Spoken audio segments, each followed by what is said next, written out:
All right, welcome back to the Boys of 161st Street. This is episode 231. And Aaron Judge hits home run number 61 on September 28th, 2022. Roger Maris Jr. was in attendance. Do you think he's going to go to the next? Yeah, obviously he's going to keep going, right? Or was this it for him? No, he's gone. Got it, right? He's gone to like 8 in a row, so you might as well just keep going, right? Just at this point. But yeah, obviously going to talk about the Judge 61, the call, Roger Maris Jr.'s comments on it, whether it's the real home run record or not. I know we talked about that before. Clinching the division, Cole's meltdown, all that. Before we get into that, how are we doing, fellas? Damon's drinking a lover boy over there. Hell yeah. Hell yeah, got a shipyard pumpkin head. It's the time of the season. I'm about to get one of those myself. Yes, sir. So I guess we start here.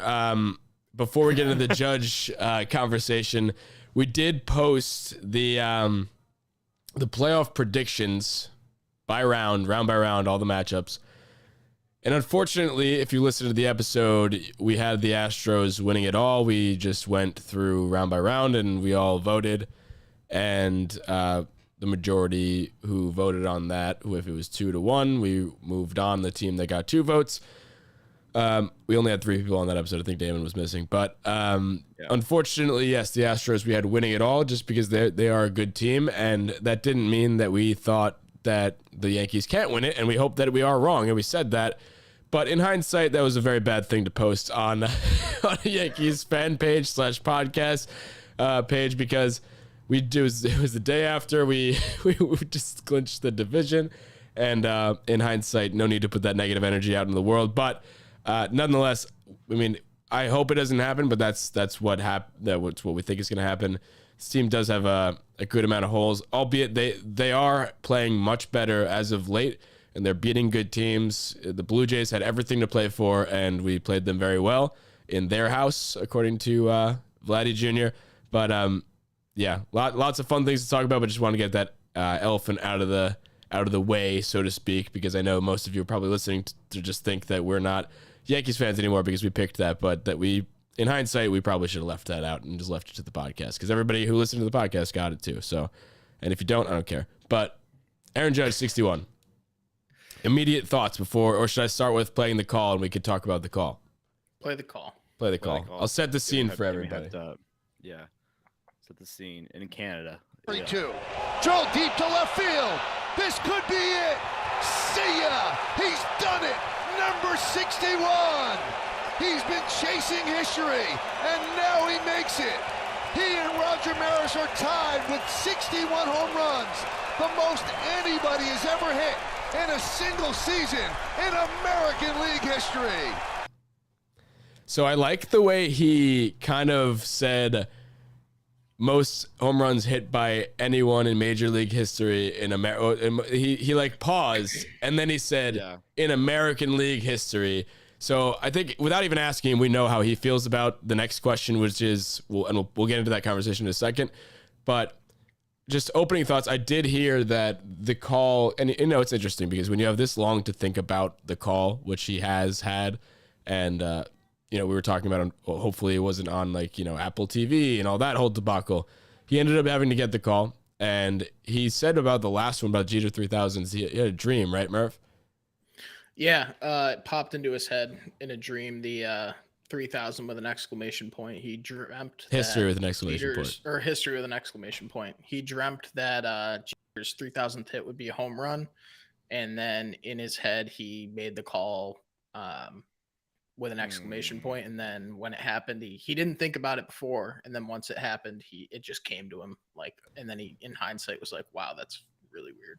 So I think it was really good. So rated out of 10. Go. Gun to your head. Obviously, this isn't the hopefully will be a record-breaking one. So maybe there's a different call ready up his sleeve for that. But I honestly think he's the one qualm he's just doing it off the cuff. He's definitely doing it off the cuff. I think that the American League thing was premeditated. I think that he was planning on doing that, which was a great angle to take because it makes it as exciting as you can, and it's true. And he's purposely not commenting on the steroid era, but he's making it the most in American League history. The one thing was he said he was chasing history and he made it, but he tied it. So like, Well, it's still history. 'Cause his name will be in the history books as. oh no, I tied. agree. So this it would be it's still history nonetheless, but he doesn't solely own. that would have the been history. better. The point was, it would have been better if he said he makes it when he broke it.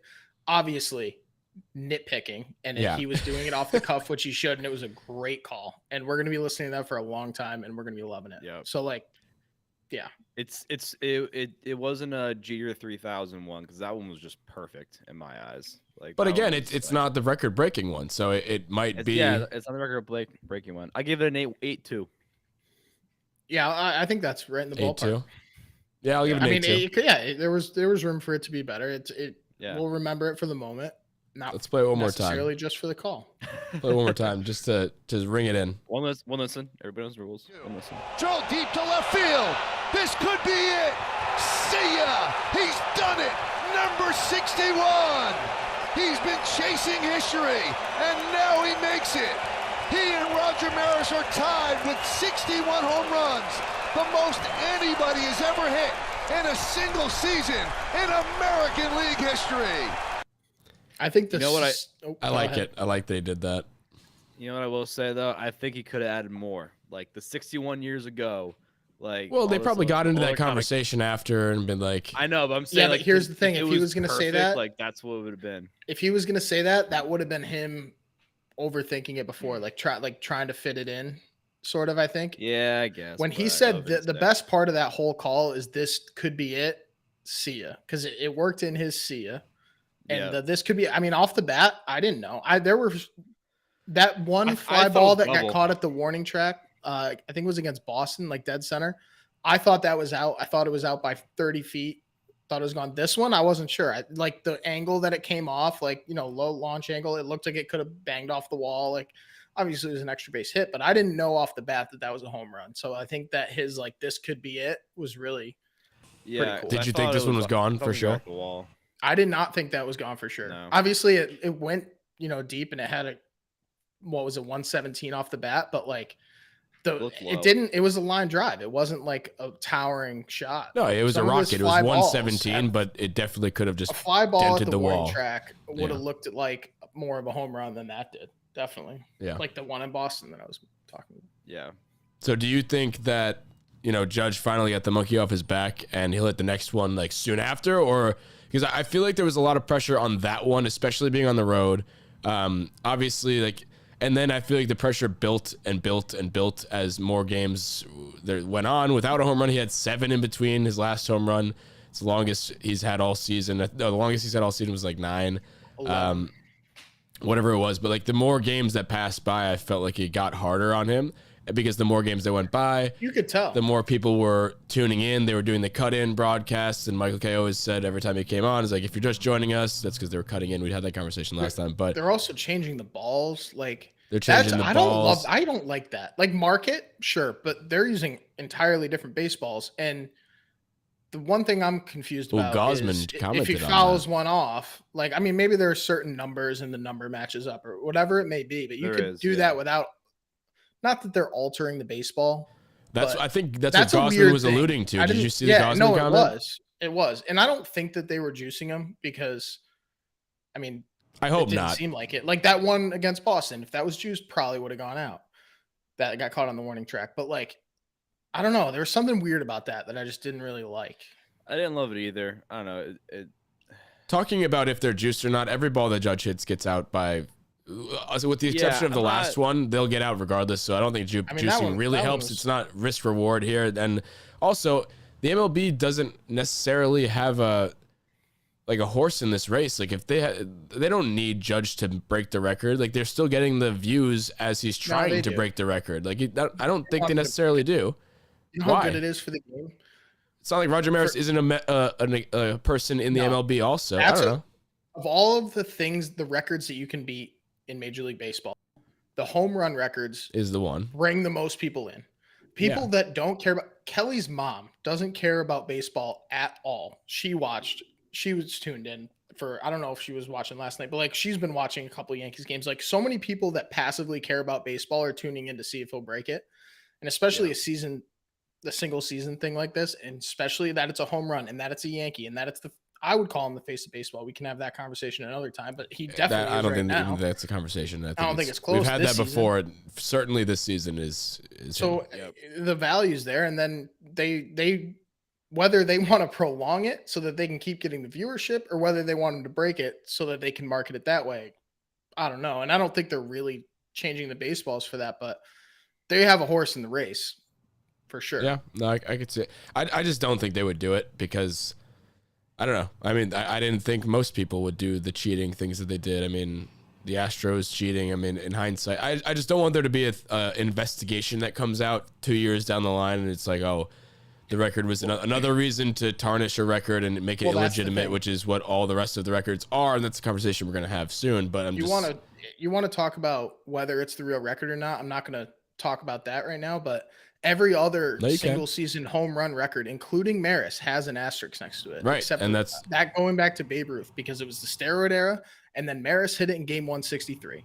So yeah, even the movie title has an asterisk on the movie title 61. And outside of that, Murph, I guess we could get into that conversation. But before I play Roger Maris Jr.'s comments, I didn't even know about this in the 80s. Like, and that's the slippery slope that you're going to go down. You know, the whole greenies thing in the 80s. Do you know about that, Murph?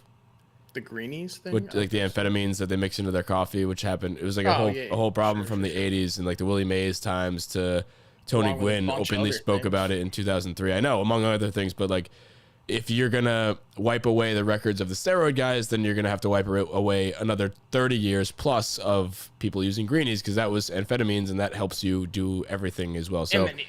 And then what are you going to take away the spitball records before that for pitching? Like, you can't go ahead and you're erasing all the history of baseball. Yeah. But what they would be doing, if they juiced even the balls once they started marking them, the balls haven't been juiced this year. Nobody's even close to Judge unless it comes out that he's taking steroids. If Major League Baseball is altering those balls, obviously Judge isn't signing off on that. And that would tarnish everything.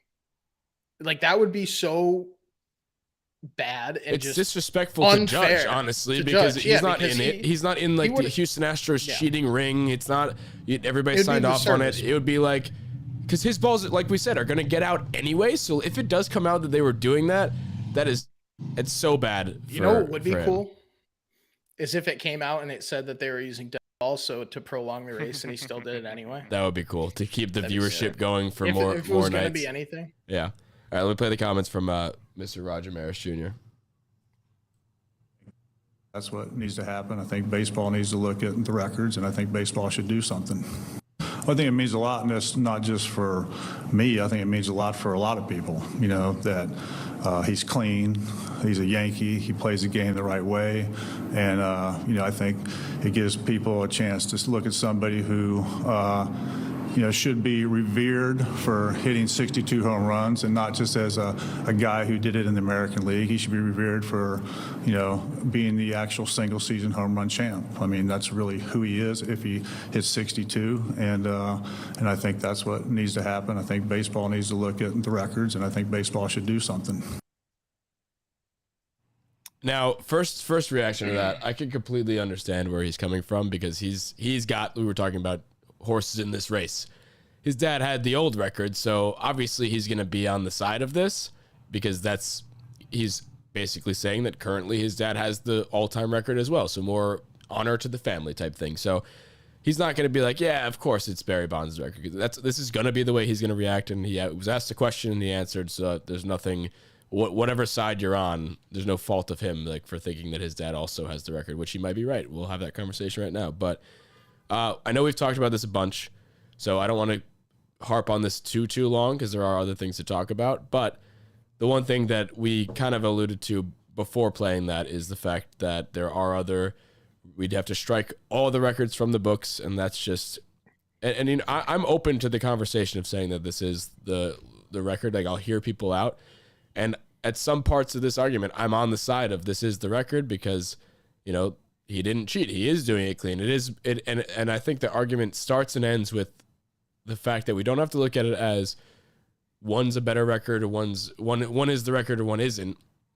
I think we could just go back to what I was saying last episode with what I was saying about how impressive this season is offensively, and say that I think we can all just agree that this is the most impressive home run season of all time, Bonds included, all that included, because of what he's doing and how he's doing it. And like we mentioned, he has a 20 home run lead over everybody else in the league. He's doing it at a time where it's dead offense. He's slugging, I think the number, what was that number that I mentioned before? 75% better than an average player.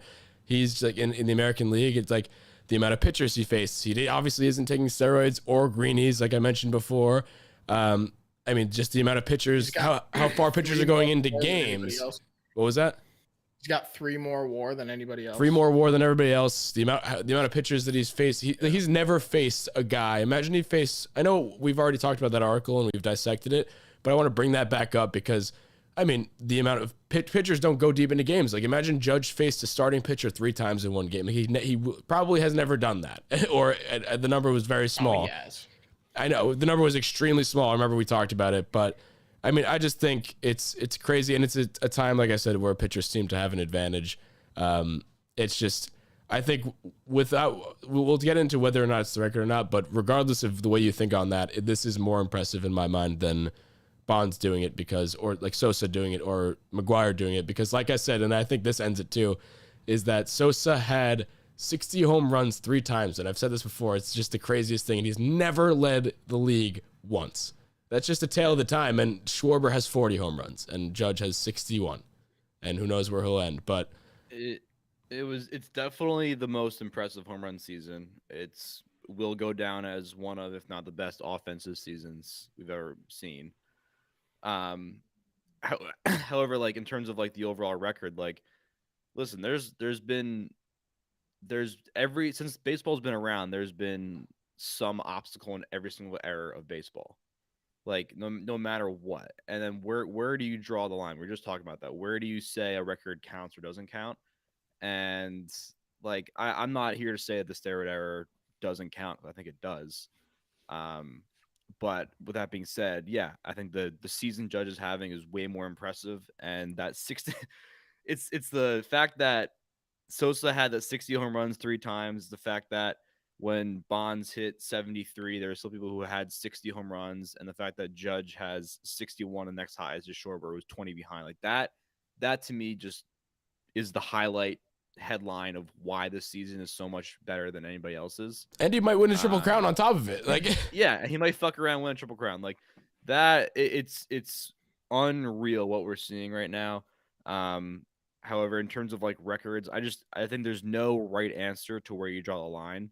And I think there's gonna be different opinions everywhere. And it's not like the steroid era was an easy time to hit a baseball. Like, yeah, pitchers were taking them too. Pitchers were taking them too. It was a totally different time. Like, you were facing guys who were taking steroids, so they were taking steroids. Like, it wasn't regulated, and then so like if it wasn't regulated, then how do you call it cheating? Like, all this stuff. Like, people are out there, like, if you're not going to induct them into the Hall of Fame, which I know people didn't, like, I don't know. There's so many gray areas about what's allowed, what's not allowed, what's the record, what's not the record, who goes in the Hall of Fame, who doesn't, like, who gets credit for this and that. There's so many different opinions, and there's no right answer.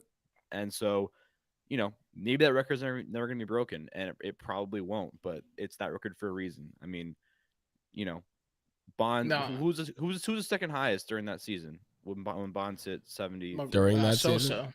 Sosa was. What? I think McGwire has the second most. Sosa all time, lost the 3. I think McGwire led the league once when Sosa came in second, and then Bonds led twice when Sosa came in second, I believe. I'll look it up. But either way, like, I'm completely okay with them leaving I don't think they should take down Bonds, McGwire, Sosa's home run records, because obviously, like we mentioned, it opens up a can of worms for rewriting the record books, and it was a part of baseball that shouldn't be just written off, whatever. But dude, also just everyone has that in mind. Nobody thinks that. Yeah. Everybody knows that it was steroid ridden, and whether that's a real asterisk or a theoretical asterisk, like, everyone knows that Judge did it clean, as far as we know. And then, and I feel like that's allegedly taken into the proper account, and I'm okay with it. And also, I'm fine with it. It's cool that they were all in the NL though, so we can say it's exactly. I think that's a fun little step to it, but you have to wipe away, if you were to say that Judge has the record, you have to wipe away these records. I mean, remember before they had separate records for new rules are put in place, and new teams are in like expansion eras. Like they had a time where they had records that were just completely separate, and like the shorter season records versus the 162 game season records. There was and an then asterisk next to 163 Maris's record until the 90s because it wasn't 154 games. They finally recognize it all as just records in general, which I mean, I get it. I get why you wouldn't recognize his the same as theirs because he did it in longer time. But like at a certain point, you can't have these different levels to records. Like this person did a record when the grass was cut 3 inches shorter. Like that, it's very specific here, and it's better to be having one unison. And every baseball player, every baseball fan is going to think of it a different way. Everybody's going to be like, have their own opinion. I think that's a fun part of baseball history is that you could tell the story of like, like it's not a simple question. It's not a simple answer. It's like if your son asks you like who has the most home runs, it's like, it is Bonds, but, and then it gets into a whole story of like there was this whole thing called the steroid era and it saved the game because it was after a strike and this and that, and like that's part of the fun stuff about baseball, and I'm kind of getting chills talking about it because it's part of history. And how could you not be romantic about baseball? Yeah, you can't take it away is my point, and I think it's for the better that there is this conversation than if it was just a clear cut, it's Judge or it's Bonds, etc. But also, dude, look at how fucking dominant Barry Bonds was during that time. He got walked 130 times that year. Intentional. I think it was 170. Was it? He had 173 walks in general, not no. I'm pretty sure intentional. 130 of those were intentional. I'm not even joking. I I'll could be look very wrong. I'll look it up. I think you might be right. He's a 7-time MVP, a 14-time All-Star, and a 12-time Silver Slugger. Like, what? Like, even if like the entire league is taking steroids and you're the best at doing that, then you can't just take that stat away. You know what I mean? Like, so Murph, listen, they're different. Baseball more than any other sport is defined by different eras. Yeah. And if you take away certain records, and you're gonna have to pull all of them, and then what you get is when you have records that last over basically a different game than say 100 years ago, you're gonna have records that are untouchable. Cy Young had like 780 something complete games. One's gonna sniff that. What is that? No one's gonna touch that. Yeah. What do you say? That record's not real because now we have science that's unhealthy for you? Yeah, exactly. But should that not be the complete game record? What is there going to be like a post? There's no way to define that. So it's the record. No one's going to define record. Or the Iron Man record, like the Cal Ripken thing, or like just is that because it's not healthy to do that? Like it doesn't happen anymore. And also I had this conversation with Andrew Rotundi from Bronx Pinstripes today at work, actually, because I work with him. But we were just starting off a meeting, just talking about this and doing exactly what, because they just recorded their podcast.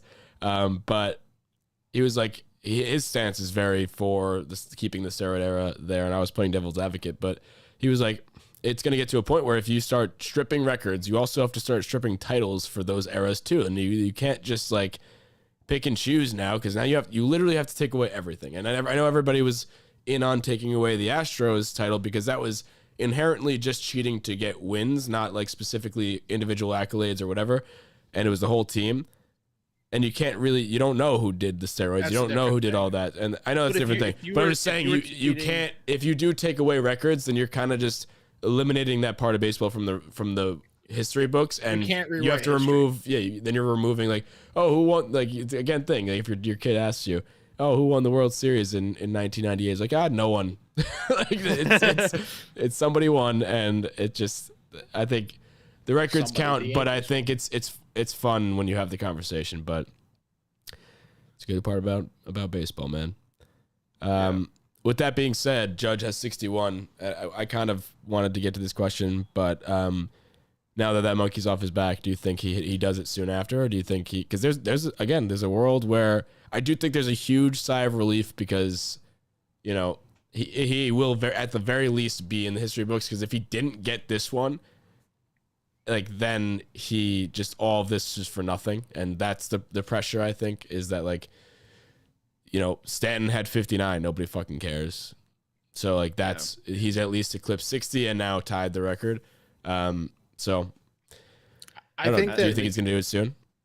I do, because you watched how it was kind of weighing on him a little bit, and even within that at bat, I mean, they were talking about it on the broadcast. I'm sure everybody saw, but he was fighting off in yet another 3-2 count. And what they pointed out was he stepped out of the box, took a lap kind of around the catcher and umpire, and like just kind of cleared his head. Next pitch, that's when he hit his home run.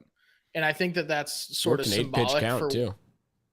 Huh? Yeah. So like I think he fouled off 3-2, and like you could just tell like he just needed a second to recoup, and he did. And they pointed it out before the pitch. It's like Judge doesn't normally do this.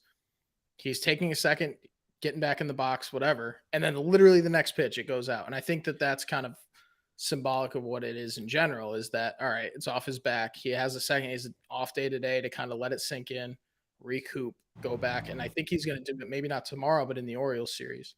So yeah, the other thing too I noticed, and I think Kay said this as well, when he was rounding first base, like he had like some emotion. He was like, "Fuck yeah!" Like rounding first base. Sorry, and you really don't see that too often at a Judge. So like you could tell like he was like obviously excited about it. Who wouldn't be excited about breaking a home run record? But it was a very unlike Judge thing to do, like not keeping his composure. You could see the emotion on his face. You could see that it was a big like weight off his shoulders. Yep. Like he needed that. And yeah, I think that now that that's over, I think this home run was harder than the next one. I think so too. Yeah, I think the next one probably on like Saturday. I mean, he's a rock, and nobody else can really handle that kind of pressure like he does, and he has. And you could even tell, I feel like within the last couple of games and couple of at bats that like it was kind of weighing on him. It's like, all right. And he seemed, I don't know if frustrated is the right word, but like he was like it was enough time had passed where like he was like, all right, like it needs to happen. Yeah. Like I mean, you don't really see that out of him. And yeah, I don't know if it was frustrated because like he was still hitting doubles and singles, like he was still putting good wood on the ball, but you could tell like, all right, he's getting under a few pitches, like a few pitches he should have driven the other way and just got under it a little bit. Yeah. So well, he's in a weird spot though. Can we talk about Cone's like the chicken noise he made after he walked the free. I did a double take. I was like, what was that? I thought it was I couldn't even tell if it came out of the box. I thought the mic might have picked something up or something, and it was Coney. Good for it. What a legend. Yeah, I thought that was funny. Some people didn't like it because it's like honestly, and I will take this side, is that the Blue Jays specifically they had everything to play for, so I don't disagree with them not trying to throw to him. When I was booing against the Pirates, that in a game where they're down 11 runs already, then fucking pitch to him, and then I'll balk like a chicken. But it's one thing if you walk in with a man on second and first base is open, but he was leading off. Like no, you're right.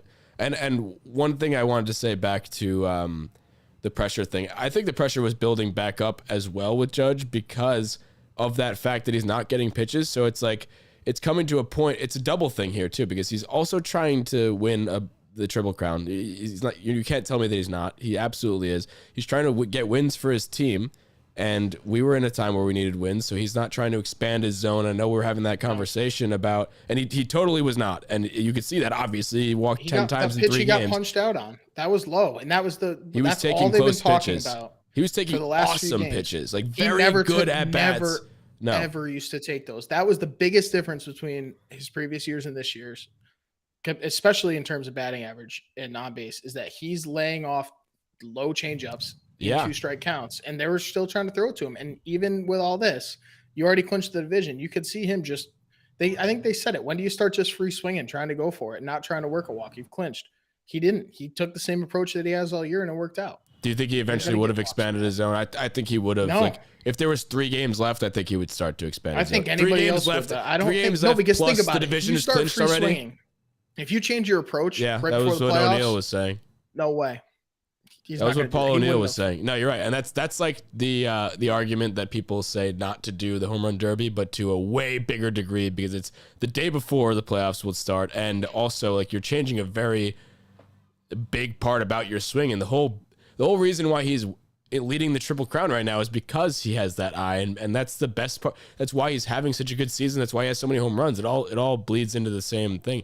But I don't know. I think when you're that close to history, I'm glad we don't have to find out.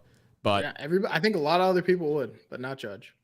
I think he would have. I think regardless of what he would have done, he would have thought about it, and I think that would make him frustrated and do worse because of it, because you have that complex. Do I expand a little bit? And you have that internal fight within an at bat, which is also an internal fight. Like at the major league level, it's like, it's not easy. What he's doing is making it look easy. And it's crazy to me, but I did get a little nervous. I'm not going to lie, when he kept getting walked, because that you don't know how many opportunities you're going to get for him.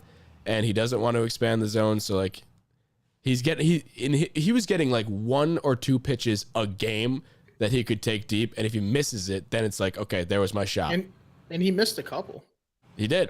Whether it would have been, a first pitch fastball. Like, I mean, he was attacking, like he was aggressive, definitely. But like, there were a few pitches that he fouled off where you're like, oh, that was the pitch. But yeah, and honestly, like, I really thought 150 home runs if you hit them all. Yeah, I thought right after the very next at bat, he got another one. He crushed that one. Like, you could tell already the next at bat that it was a ground ball to shortstop, but it was a rocket. Like, he already is probably honestly getting better pitches. I think people. I don't know if that's. I think people are still probably not going to pitch to him, but I think the weight off his shoulders is going to do it very soon. One other cool thing that I want to bring up is the reaction from Roger Maris Jr. and his mom. And they sat next to each other for the whole Toronto series, at least. Before, they were sitting separately at Yankee Stadium with their families. But they were the only two that seemingly traveled to this game in the road trip. And I thought it was very cool. I thought it was very cool to see the reaction out of Maris Jr., his mom. Because you saw it when Judge started to get walked a bunch, it always kept panning to his mom. And his mom wasn't happy. Like he's still doing good things for the team. He's still scoring. He's getting on base, all that. And she's there for the record, obviously. She's not there. Like, she's having fun watching her kid play, but, like, everybody's there for the record. So, and she got the ball. She did get the ball. I thought that was very sweet, too. So I actually do want to talk about that, too. So I just wanted to bring up the reaction because I thought that was really, really cool. But so she ended up getting the ball. But the bigger story here is that guy did not get the ball. The guy who tried to catch it, he had a glove. It's not a tough play. I mean, I know it's a tough play. That's a tough play. Tough play. But how many times he was probably living through that? I would have caught it for sure. I would have caught it 100%. But well, Damon, you would have beat Stanton in a race, so obviously you'd catch that. I would have beat Stanton in a race and then caught that ball immediately after. So anytime you go to a game and you're sitting anywhere where a foul ball or a home run could possibly land, you're already strategizing about how you're going to elbow the kid next to you and reach over with one hand and grab it. Like you're plotting how you're going to catch the ball. Yeah. And that guy was probably thinking in his head all game about how if it comes to him, he's going to reach over and grab it. And he probably was playing it through tons of times right before the home run. And then after, oh my God. Yeah. I'll tell you what. I don't know if he's still alive, if we're being honest. I'll tell you what. Tough play, but dude, you had no obstacles in front of you. You had no one. I mean, other than like reaching the wall. after you. Yeah, that was a catchable ball. There's no one in front of you like obstructing your view. You had clear line of sight. Ball's coming at you. Right. Yeah, that's one of the easier ball. If you put it like that versus the Yankee Stadium number 60, I'll take that all day because you don't have to wrestle 65 people and come out of the scrum at the bottom. Like this guy had it kind of served up to him on a silver platter. Here's the other thing. I'm gonna fall over to catch that ball. I will fall over the fence to catch that ball. Sure, but like also you got to think about how. I mean, it was coming in at that point, maybe 80 miles an hour with tail, like reaching over a wall. Like everyone says they would have had it, but come on. So my next question is, do you think that, like, let's say you're him. I personally would have jumped over. I don't know how far the drop is, but. I mean, that wouldn't have made a difference. You would have just missed it and been the idiot that broke his leg in the bullpen. Do you think it's? I don't know how far the drop is, but if the drop the is, odds of you, let's call the odds it 10 of him feet. reaching over and catching the ball versus tumbling over the wall. It would have been harder. I meant like I would drop down. I would try to dismount myself and go grab the ball. That's $1 million ball. You're going to jump into the bullpen like 15 feet to try to grab the ball from I think I am from the Blue Jays pitcher who already has it in his hand. If I don't catch it, I'm not going to jump down. But I will go over and risk my well-being to catch the ball. I'll make it look like an accident. It just would not have going over the wall would not have made him catch it. If I fall over and I break my leg, then like first of all, been there. So be it. Second of all, for sure that's worth it. But he wouldn't have caught it if he dove over the wall. Yeah, it wouldn't have helped him. But I'm saying I'd be willing to do it. That's all I'm saying. Oh yeah, so I'm sure he would have too. But it didn't. That wasn't. So I guess my next question doesn't really apply to you then, Damon, because I said, would you do it if you guarantee that the ball is worth $1 million, but you broke both of your legs? Would you do it? You already said you'd do it for free. I would do it twice. You said you'd do it for free. Yes, I would. I would too. I would do it for way less too. I think I would do that for like 50 grand. So I'm netting. I'm with the hospital bills. I'm probably netting like 0. I got insurance. I don't know. If I got my. How much does the ball cost? That's what you're netting. Well, my next question on that is, so since nobody caught ball number 61 and it's out of circulation, he obviously gave it to his mom. Do you think that ball number 62 is now worth more than it would have been before? Obviously, before it's going to be worth a lot regardless. Do you think the price is higher than it would have been had somebody else caught? Like, had 61 been in circulation, made it to auction or something like that, do you think that 62 is worth more now because it's not? No, I think it's I the don't same. think so. I feel like it's kind of the same. Maybe, but I don't really think so. I think it's the same. I mean, I think it's worth there's more. a very real possibility that 62 lands in the bullpen or Monument Park at Yankee Stadium. Then who If gets he hits it against the Orioles, and then I he don't just really keeps it. know what the bullpen situation is at Globe Life, but Then he keeps it. there's a Here's very real possibility that nobody gets 62 either. And then what happens? Does 63 cost more? No, You then know- it's you know no. what's- Then you know they're what's worth insane? nothing. Can you imagine you hit it? Obviously, this is not going to happen, but I'm just saying in an alternate universe, can you imagine you hit it in San Francisco into the water? McCovey Cove Like, and like how many people would be jumping in the water to get that? yeah, and then what's his name? And who's the guy in the boat? McCovey the Dave. kayak- Dave. kayak Yeah, guy. Dave gets it. McCovey Dave gets it. That'd be sweet. It's a good thing that the Orioles series is at home, because how terrible would it be? Because they moved their fence back like crazy far. Imagine Yeah. you hit one like 380 to left and it just didn't get out at Camden Yards. That would be just brutal. Yeah. And then one last thing I wanted to point out on the Judge stuff is that just like, and this isn't new, it's just the way that he handles himself, but just the way that he talks about other people before himself. And like, I'm not sure if you saw the post-game presser with him and just talking about it, and he was just like mentioning, you know, the fact that he's named with the guys like Mantle and Maris and greats in Yankees history. Like he'll never talk about himself, or rarely, if that, and it's just cool. It's like this guy is quite literally the best Yankee. He'll go down in history, even if he doesn't re-sign, as being one of the best Yankees in history, just the way he handles himself, albeit if he's not a captain or not. If he is a captain or not, like it's gonna be we cannot, like, there's no box he doesn't check. He has to be a Yankee. I'm very confident we retain him after just the way he's handled this whole season. Bet on himself, and rightfully so. I don't know a better bet on yourself, or better bet in general, than Aaron Judge did. This is a horrible question to ask. Go for it. Go for it.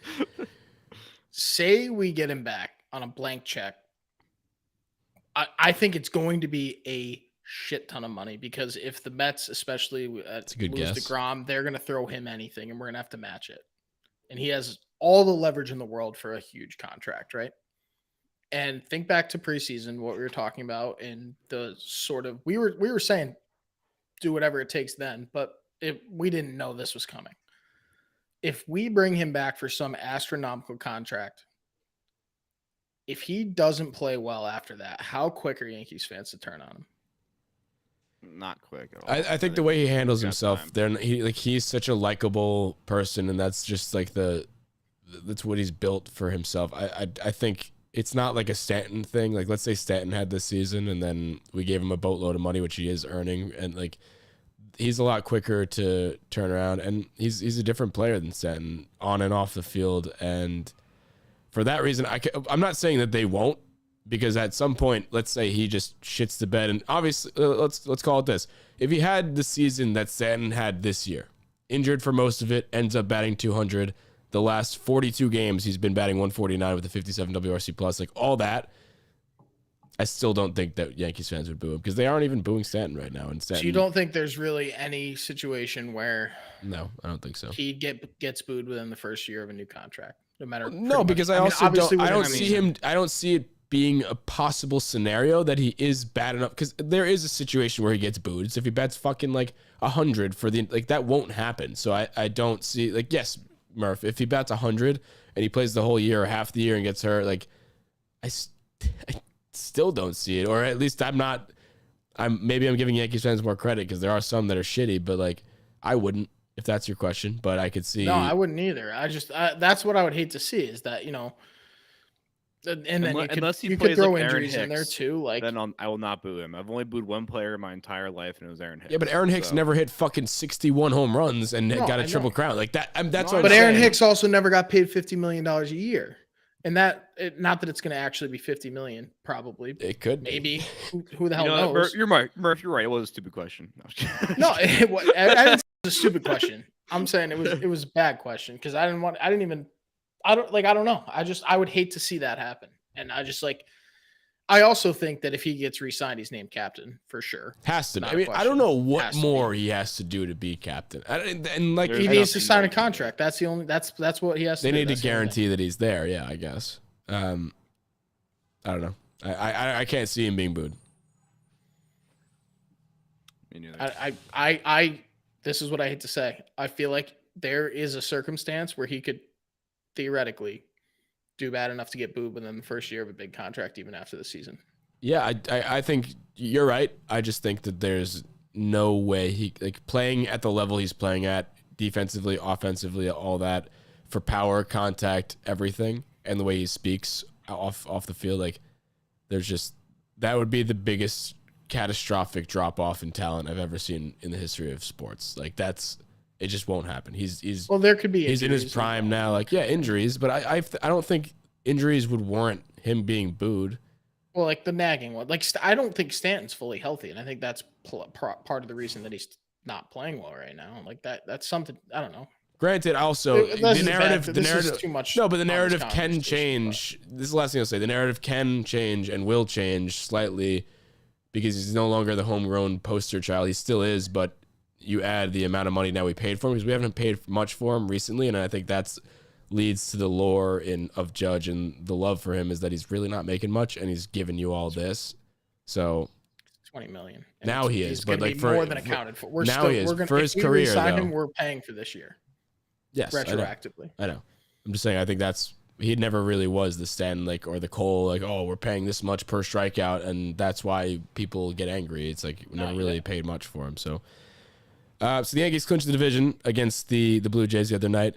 And upon celebration of acting manager Rizzo's first win, Nestor Cortez gets beer poured down his pants.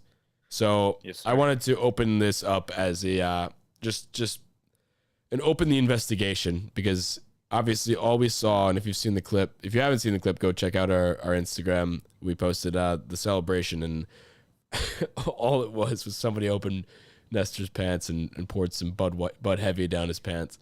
And I love the drinking Bud Heavy. Kind of upsetting for you, Damon, right? They wasted some good Why? Bud Heavy. Nah, it's good. That's a good way to waste it. I'm not gonna lie. Okay, so Damon clearly would be. Damon is one of the potential suspects. Mark that down for the investigation. I would do it. Yeah, I would do it. 100%. So who do you think it was? Let's go one by one. Damon, you get first guess. I think it was I'm gonna pull the video up. Again. Trevino. You think it was Trevino? Yeah. Trevino or Glaber. I just saw the video again, and now I'm changing my mind on who it was, because I think It's got to be in somebody the that's background. close with Nestor, right? guy- Because it's really so weird I was if you're gonna not say close with Rizzo. Nestor. I was gonna say Anthony Rizzo, but then it looks like Rizzo's to the right of him, so I don't think it was Rizzo.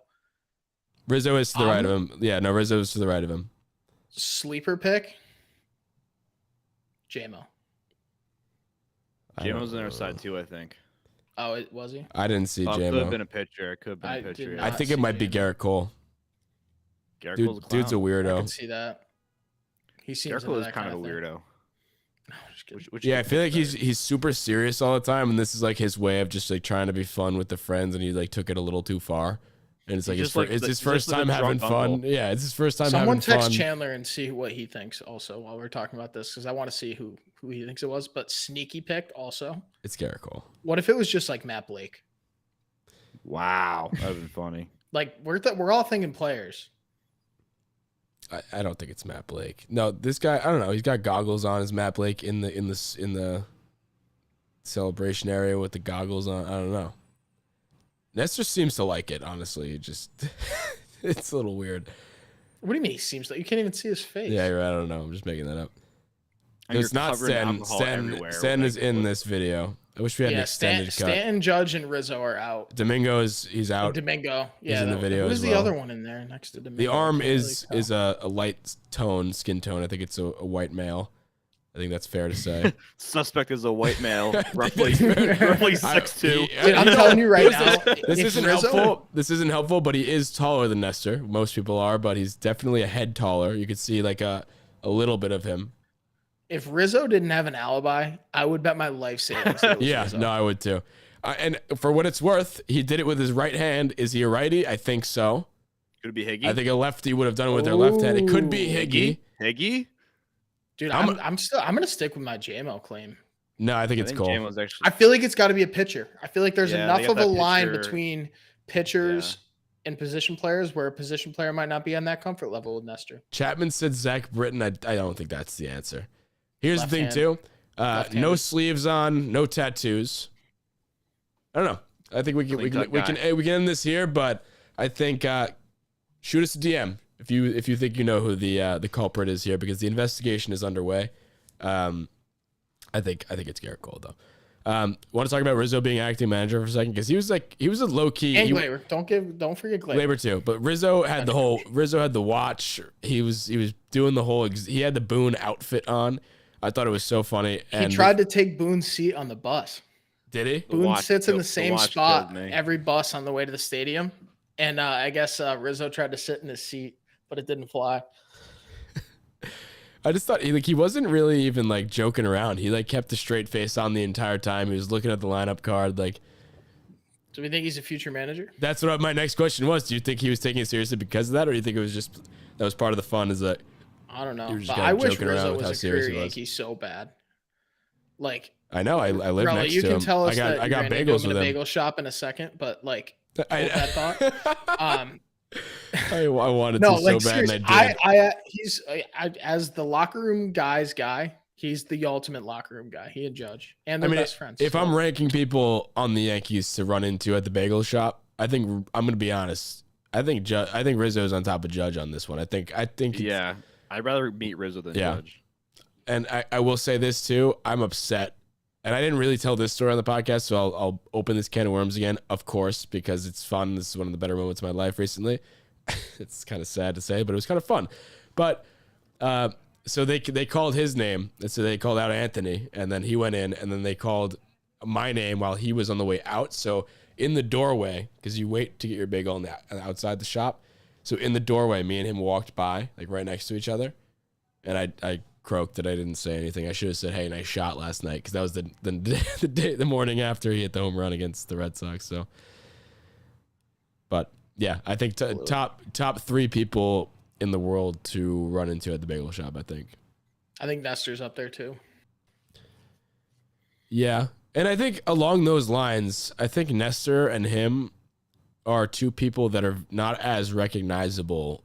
You know what I mean? Like, you know how Nestor's pretty They could fit recognizable. in. no, Nestor is now, but like before. Actually, that's not true because he did take the subway. That's to what I games mean. for a Like while. he took the subway for a while, along with like Chad Green would take the subway because he's such a default looking person. Like he's, I don't know. I think Rizzo hasn't had that been in Chicago. I think Rizzo would have been noticed in a second. But in New York, being here for 2 years, I don't think. Like I'm not telling you I don't think. I know. Like I'm the only one. Me and my friends were the only ones who really noticed. Some of them did. Like the owner of the shop, or this old nice guy. He was just like, "Hey, did you get a picture with him or something?" I was like, "Nah, I didn't get a picture with him because I didn't want to bother him." But if that happens in Chicago, Rizzo gets tackled. so that's my question too. Like, do you think he doesn't do stuff like that, or players like Judge isn't doing that? No. Judge would get mobbed anywhere he goes because he's also Judge- he's also just 6'7", I'm surprised Rizzo's 280. doing that, honestly. But here's the thing too: a lot of people in New York City aren't really like the huge baseball fans. There's a lot of people here that don't give a fuck. And like, I think it was what I was trying to say was when we were standing outside. And this is the last thing I'll say about it. We were standing outside, and he like no one was really going up to him. There's a few kids that took pictures with him, but like there's all these people that looked like theater people and like don't really care about baseball, like that type of thing. Like that's, you get the artsy people in New York City. So I don't know.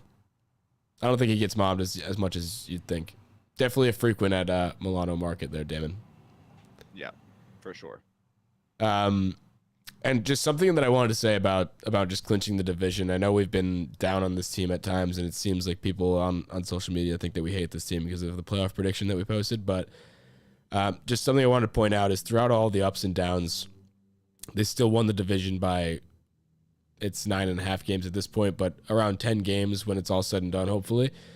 And that's not something we could have guessed. If we went to the season preseason, we were assuming that this team would, the teams in the division, the AL East, were just going to kick the shit out of each other. And we assumed that it would be, if we did win the division, none of us really picked them to win the division too. We thought the Blue Jays were America's team coming in, so they're America's sweetheart at the time. And, it's a tough division. Everybody was going to beat the shit out of each other. The Red Sox were supposed to be better, but I think that's counteracted with how much better the Orioles were. So I think all three, like top to bottom, this division is still finished out to be the best in baseball, I think. And with all that being said, top to bottom they are. And just because you're playing each team 19 times for the last time in baseball history, they're changing that, so you might have to change the record books. The Red Sox are the best worst team in any division, but there are stronger divisions. I thought it was going to be a dogfight between the top 4 teams. I didn't think the Orioles were going to be what they were going to be, but I just want to go ahead and say, like, I have no less confidence in the Yankees going forward than I did at the beginning of the year and than I did when they were on this huge win streak. I think that the only reason we picked the Astros is because of how good they are. And, like, yeah, I don't think that, preseason, I think it would have looked the same way. I think the Yankees have as good of a shot on September 29th as they did on, July 15th or whatever the peak was. And when they're, whatever, the Astros look really, really good and they've had our number. And in unbiased rankings, I think most people in baseball would pick the Astros theoretically, but that doesn't mean that the Yankees can't turn the table. Yeah. And they're playing very good baseball right now. And they're ending on a high note this season. They have the whole, if you want to talk about a World Series tape, this is a pretty good one. I think the whole, they were the best team in baseball. They were going to break the wins record, and the wheels fell off a little bit. Judge potentially won a Triple Crown and broke the home run record in the American League. Like all that stuff. That's some pretty good stuff. That's a tape that I'd watch, and I do think that they have a chance. They absolutely do, and I'm feeling a lot more confident for sure now versus even 3 weeks ago. So I just wanted to point that out, is that even like ahead of this season, we were doing the preseason prediction episode. I think we'd all be happy to see us winning the division by 10 games. Like that'd be awesome. Obviously that doesn't tell the full story because it looks like it looks a little bit more of like a collapse than it is on paper because of where we were and where we are and then where we went and now where we are. But all in all, I'm very happy with it, with the amount of games we won by, obviously, but just wanted to point that 100%. Out. And they haven't lost the division lead since like April 25th, I think, which is like a day or two after the season started. They held the lead for the entire. Yeah, which that hasn't happened in the AL East in a while. So that's usually a dogfight between recently the Rays and the Blue Jays and all that. So, anyhow, one other conversation I wanted to have, which is obviously relevant to the postseason and right away in the postseason because he's pitching game 1, is that Garrett Cole. Let me stop you there. Okay. Is this the last thing? Is this the last thing we're talking about before rounding third? 1.5 things. Cool. We're going to get into rounding third, and here's my rounding third. Okay. Only because it directly relates to this conversation that we're going to have. Fair. I know what we're going to talk about Garrett Cole and how he had 5 perfect innings and then imploded. And my rounding third is that I'm more worried about Garrett Cole than anybody else on this roster going into the postseason. So you're the person on this roster you're most worried about is Garrett Cole. Yeah, on either side of the ball, because I know we're also going to talk about how Stanton's struggling. I think that was the half that you were going to talk about. So I think we're gonna hit both of those and get right into rounding third. as part of It's a that. professional segue there, Murph. Give us your case. You're Oh, boy. welcome. Well, no, so like Stanton, I think A is playing injured and B has been there before. So if it's an injury thing, hopefully they can give him a few days off before the end of the season, give him some rest, and he'll figure it out. And if it's not an injury thing, I think that he can right the ship on his own when it comes to playoff time. He's been one of our best playoff performers in the last few years. I think he's going to show up in the playoffs. Cole also shows up in the playoffs, definitely. But the thing that worries me is, like I'm sure we were going to mention, once he hits, what's the word I'm like, adversity, he seems to fall apart. And you're not going to get through any playoff series, any playoff game without some kind of adversity, some kind of jam, some kind of a bad call, some kind of a walk, some kind of a non-executed pitch. And I feel like Garrett Cole previously hasn't really struggled with that in the implosions in the way that we're talking about, where once things don't go in his way, it seems like he's blowing up. And I hope that he is enough of a veteran to right that ship in time for playoffs, but I worry about it because it seems like this whole season, once he hits adversity, that's when the wheels come off, and you're going to hit that in the postseason, and you can't afford those kinds of implosions in the postseason. So that's what makes me more worried about that. Yeah, I mean, Garrett Cole, they mentioned, is going to be the game one starter. And here's the thing. As he should be. As he should be. And here's the thing. Like, he's going to face adversity. It's the playoffs. There's not a clean, or there are very few clean outings in the playoffs. Like, look at Sevy. Sevy's had great years, and the years that he had great years, he went 2/3 of an inning and gets yanked. Like, he's going to face some adversity, and more often than not for him, he faces early adversity in the first inning, giving up home runs. He's given up more home runs than anybody in the majors this year. It's crazy, while also striking out the most people. And we didn't mention this, but he tied, what's his fucking name? He tied the all-time Yankee strikeout record by Ron Guidry. Excuse me. I don't mean to shit on Ron Guidry. I remember you, Ron Guidry. I just said I blanked. But, I mean, he's going to face adversity. He's going to give up a home run. He's going to face the best hitters in baseball. And that's the most concerning thing. And I'm with you, Murph, and I'll call you safe in terms of the rounding third here, just to bring the segment home. Because once he faces his adversity, and honestly, it may lead to a change. Like, I know people were talking about after he started to struggle in the 5th inning or 6th inning, like potentially pulling him because of the way he's been handling adversity. But like, obviously they're not going to do that with a perfect game. But he had a perfect game, and the thing that broke it was a home run, and then it just wheels fell off. He gives up 3 runs. He balks. Like, the balk was the biggest thing to me. That was bad. The balk is the biggest thing to me because that shows how much of a mental midget he is. Because he's just like, he's out of it. He's out of it mentally. And how do you go from being so locked in that you don't give up a hit or a walk for 5 straight innings? That's not nothing. And then you balk and you give up a home run, a hit, 3 runs, and then not only 3 runs, like the game's tied now. It was 3-0. Now you don't even have a win. How do you go from having 5 perfect innings to not even potentially walking away with a win? It's just that type of stuff is what bothers me, and that's why if he's leading off a series for you and he faces any adversity at all, you might honestly have to throw like Tyone to piggyback him on that day. Like that, you might have to just like circle Tyone or Domingo, whoever you want to be just the cleanup guy when he inevitably gets shelled in like the 5th inning. He might go 4 or 5 strong, and he's a great playoff pitcher. But if there's any ounce of adversity, I'm not confident. But how do you handle that? Because what are you gonna? It's going to make it so much worse if you pull him the second he gets into trouble. No, you're not, and they're not going to do that. They're not going to do that. Right. But me and you sitting on the couch, you'd be like, "Oof!" When he gives up 1 home run, it's gonna be like, "Okay, how do you handle this?" And I feel like he used to. He was a workhorse. He never had this problem. I don't understand. I know when he gave up that home run, he would in the early innings, even early on the Yankees, like his first year, but definitely on the Astros, it's like it almost pissed him off more when he got.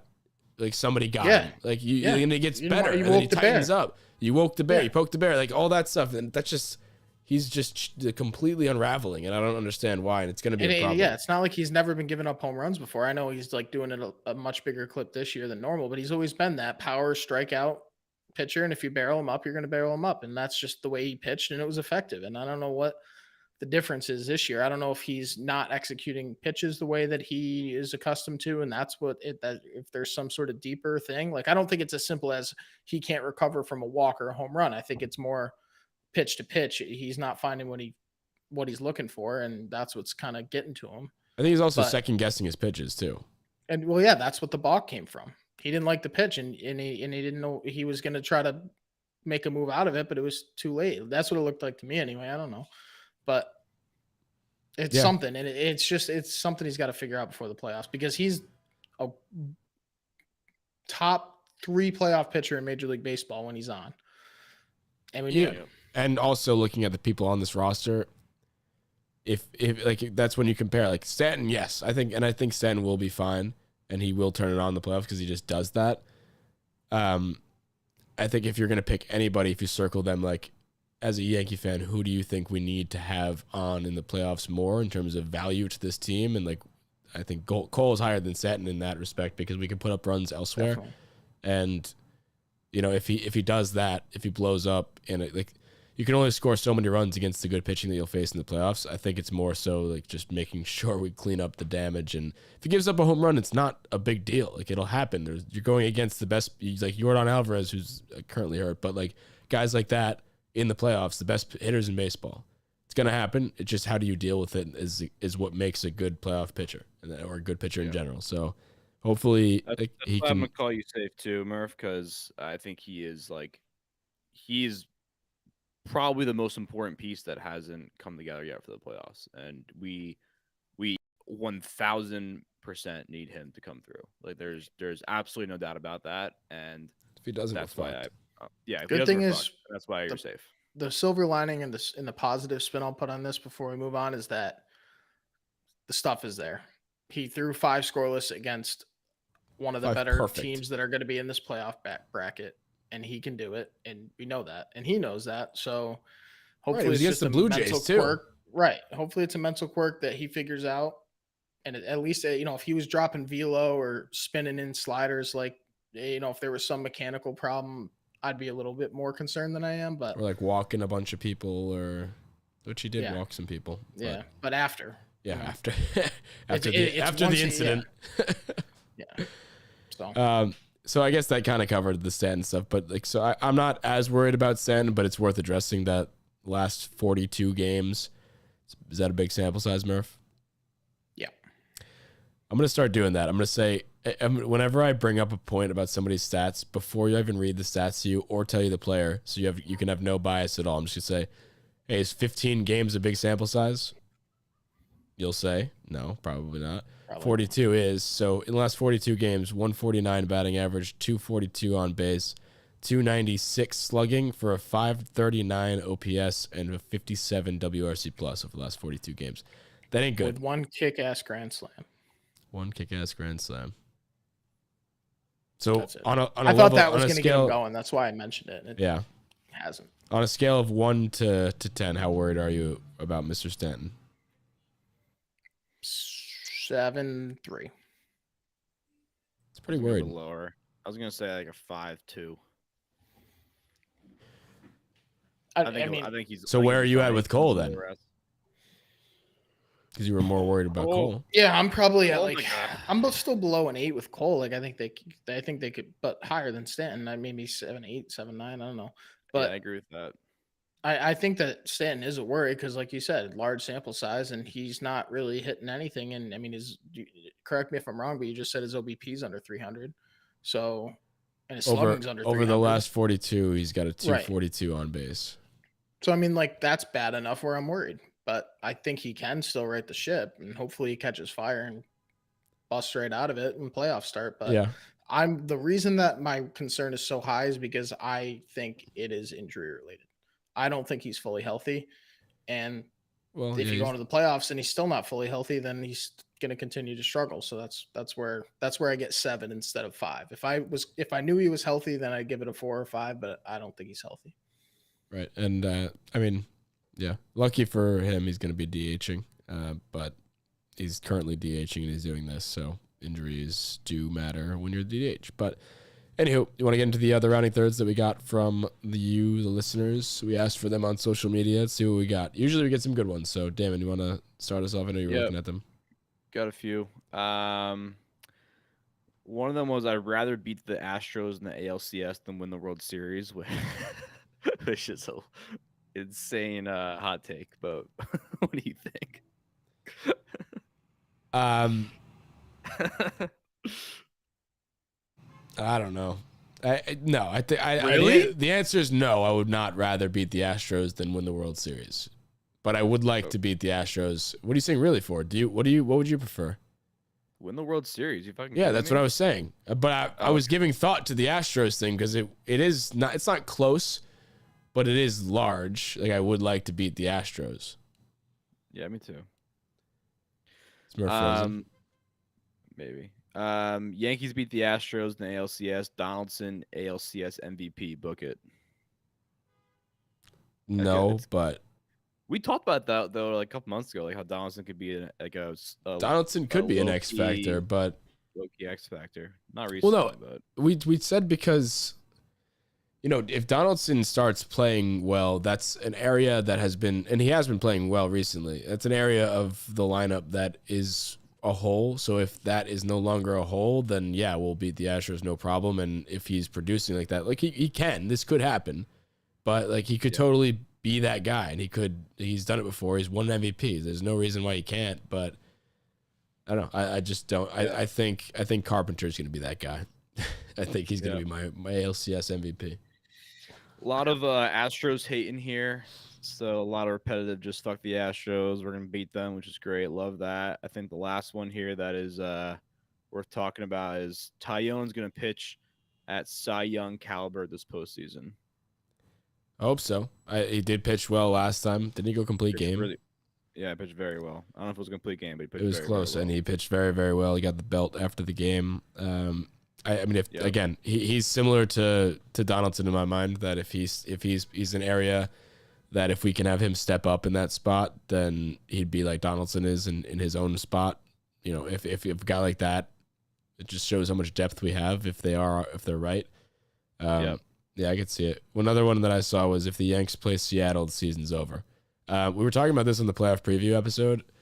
I don't think Seattle's obviously not a cakewalk, and they can totally end our season too. I mean, there's a lot of good teams in the playoffs this year, and I hope it ends up.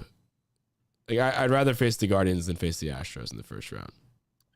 100%. The Guardians are good too, but neither of them are a cakewalk. But I think we could beat both of them, but it's not going to be like a cakewalk like it was in recent years against the Twins or Athletics and shit like that. Yeah, we got a tough. We have, like I mentioned this before, I think we have one of the toughest routes, and I think it would have been tougher had we been on the other side of the bracket against the first round being against either the Rays or the Blue Jays. I don't know. You can make the argument that the Mariners are tougher out than the Blue Jays, but not really though. The Blue Jays are a better team, but we even if we move on past them, we'd have to face the Astros, and then we'd have to face the winner of the There's NL, a lot of which would teams be that are very similar. They have a lot of teams with very similar like strengths and very similar like caliber of teams. So like none of the teams are gonna be a cakewalk. I mean, Astros are obviously the toughest opponent, but I mean, it would have to be the Astros, then potentially the Dodgers, Mets, or Braves, and either one of those three teams are obviously really good, and they'd be good enough to make the World Series. So it's going to be tough either way, but I'm excited to confirm that we are going to have a bye in the first round, and we will be going against the winner of the wild card round. So, anywho, I think that'll do it for us. I think it's time to sign off, and go Yankees.